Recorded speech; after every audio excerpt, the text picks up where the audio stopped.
EPDCL సంస్థ వారు వినియోగదారుల సౌకర్యార్థం బిల్లు అడుగున ఒక క్యూఆర్ కోడ్ను ఇవ్వడం జరిగింది.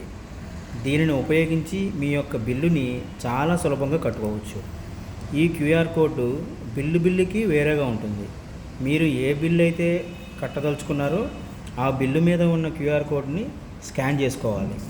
ఈ సౌకర్యాన్ని వినియోగదారులు అందరూ తెలుసుకోవాలని మరియు పేమెంట్ సులభంగా చేసుకోవాలి అనే ఉద్దేశంతో ఏపీ ఈపీడీసీఎల్ విద్యుత్ సంస్థ వారు మీకు తెలియజేయడం జరిగింది.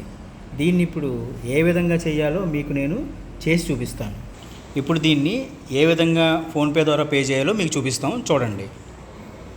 ఫస్ట్ మీ ఫోన్లోని ఫోన్పేని ఓపెన్ చేసి, ఫోన్పే లాగానే ఎవరు ఏ యూపీఐ వాడితే ఆ యూపీఐని ఓపెన్ చేసుకుని స్కానర్ ద్వారా కింద ఉన్న క్యూఆర్ కోడ్ని స్కాన్ చేయంగానే అందులోకి అమౌంట్ రావడం జరుగుతుంది.